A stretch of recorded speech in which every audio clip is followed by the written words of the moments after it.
নমস্কার বন্ধুরা, সুদীপার রকমারি চ্যানেলে আপনাদের সবাইকে স্বাগত। আজ আমি আপনাদের করে দেখাবো ছিম আলু পোস্ত। ছিম আলু পোস্ত এই শীতের সময় আপনারা সবাই করে খেয়ে থাকেন। আমি আজ কেমন করে করেছি সেটাই আপনাদের করে দেখাচ্ছি। ছিম আর আলুটাকে আমি লম্বা করে এইভাবে কেটে নিয়েছি। জ্বালিয়ে কড়াই বসিয়ে নিয়েছি, নিয়ে দেবো সর্ষের তেল। আমি এখানে এবারে প্রথমে বড়িগুলো ভেজে নেব। প্রথম থেকে শেষ পর্যন্ত আপনারা থাকুন, দেখুন আমি কিভাবে এই রান্নাটা করছি। আপনারা সবাই ছিম পোস্ত করেন, কিন্তু আমি এটা কিভাবে করছি দেখুন। আমি টিপস সহ আপনাদের দেখিয়ে দেবো কিভাবে ছিম পোস্ত করলে খেতে দুর্দান্ত হয়। দেখুন আমি প্রথমে কিছু বিউলি ডালের বড়ি ভেজে নিচ্ছি। বড়িগুলো দেখুন আমার ভেজে নেওয়া হয়ে গেছে, এবার তুলে নিচ্ছি।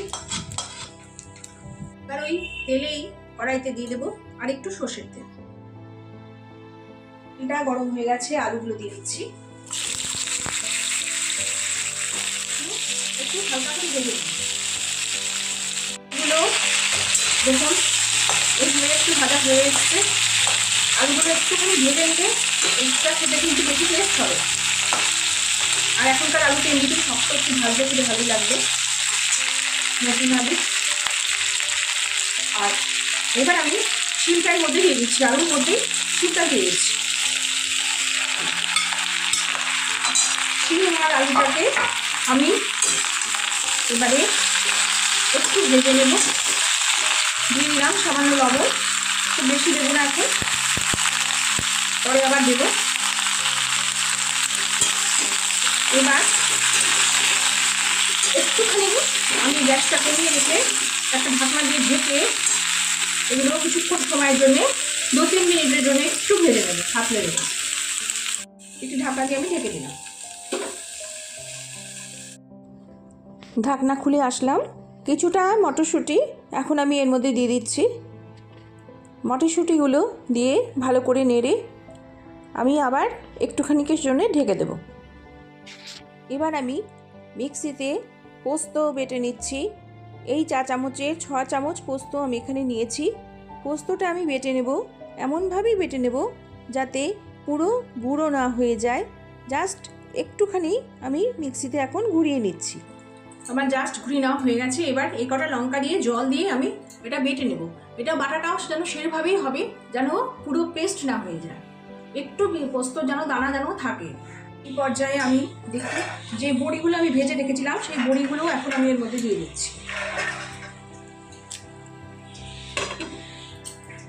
মাঝখানে একবার নাড়িয়ে দিয়েছি অফ ক্যামেরায়। দেখুন আমার এগুলো কিন্তু হয়ে গেছে, আর ভাপানোর দরকার নেই। আমি মোট এখানে 5 মিনিট সব ভাপিয়ে নিলাম। সব কিছুই ভাজা ভাজাও হয়েছে, ভাপানো হয়ে গেছে। এবার আমি কড়াই থেকে এগুলো নামিয়ে নিচ্ছি। গ্যাস জ্বালিয়ে কড়াই বসিয়ে দিয়েছি, দিয়ে দিচ্ছি সর্ষের তেল। কড়াইটা আবার পরিষ্কার করে নিয়ে সর্ষের তেল দিয়ে দিলাম।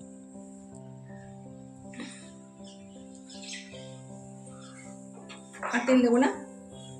এবার দেখুন 4টে চেরা কাঁচা লঙ্কা দিচ্ছি,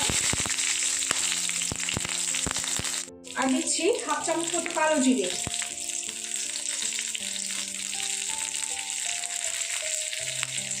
কালো জিরে কাঁচা লঙ্কার ভাজা গন্ধটা বেরোনোর পর যতক্ষণ না বেরোবে ততক্ষণ আমি মশলাটা ভেজে নেব। ফোড়নটা ভালো করে ভেজে নিয়েছি। এবার পোস্তটা এর মধ্যে দিয়ে দেব। দেখুন আমি এটা মিক্সিতে বেটেছি, শিলে কিন্তু বাটিনি। দানাই আছে, একদম পেস্ট হয়ে যায়নি।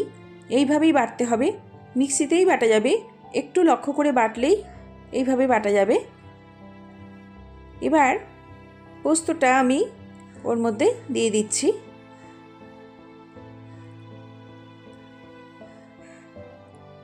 পোস্তটা দেওয়া হয়ে গেছে। এবারে আমি মিক্সির জারটা ধুয়ে জলটাও ওর ভেতরে দিয়ে দেব। আরও অল্প একটু জল আমি এখন এর মধ্যে দেব। এবারে আমি খুব ভালো করে এটা ফোটাবো। আমি এখন এর মধ্যে দিয়ে দিচ্ছি লবণ। আমি ছিমটা লবণ দিয়ে ভেজেছিলাম, সেই আন্দাজেই এবার লবণটা আমি দেবো। আর লবণ দেবো না। এই রান্নাতে কিন্তু আমি হলুদের ব্যবহার করব না। ফুটে উঠেছে। এবারে যে ছিমগুলো আমি ভেজে রেখেছি, ছিম আর আলু, এবারে দিয়ে দিচ্ছি। দিয়ে দিলাম।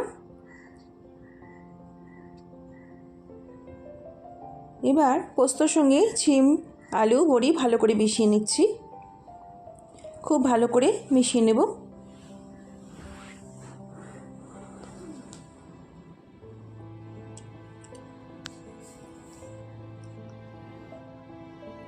এবারে কিছুক্ষণ সময়ের জন্যে আমি একটি ঢাকনা দিয়ে ঢেকে দেব। 3 মিনিটের মতো আমি ঢেকে দিলাম। এই রান্নাটা কিন্তু শুকনো শুকনো হবে। দেখুন শিমগুলো কিন্তু একটু গলে যায়নি, আলুগুলোও গলে যায়নি, বড়িগুলোও সেদ্ধ হয়েছে। বড়িগুলোও আমি 2-1টা একটু ভেঙে দিচ্ছি। ভেঙে দিলে ভিতরে স্বাদটা ঢুকে যাবে, পোস্তটা ঢুকবে, সেই জন্য সবগুলো ভাঙা দরকার নেই। 2-1টা বড়ি আমি একটুখানি খুঁটে দিয়ে ভেঙে দিচ্ছি। এবার আমি একটু কাঁচা সর্ষের তেল দিয়ে নামিয়ে নেব।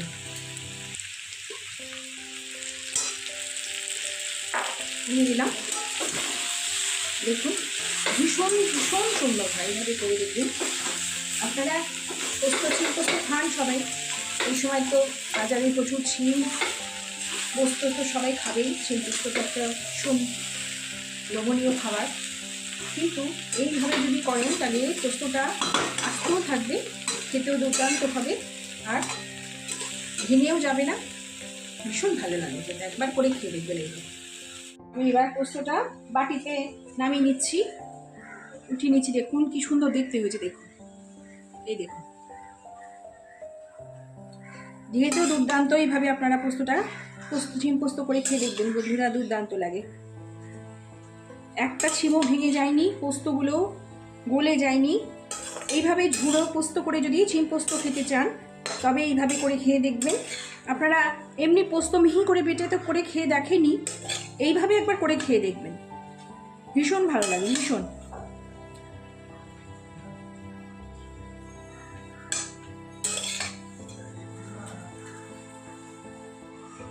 দেখুন শিমগুলো আস্ত রয়েছে, আর দেখুন শিমগুলো সম্পূর্ণই আস্ত রয়েছে, দেখুন। আর আলু, বড়ি সম্পূর্ণ সব সেদ্ধ হয়েছে।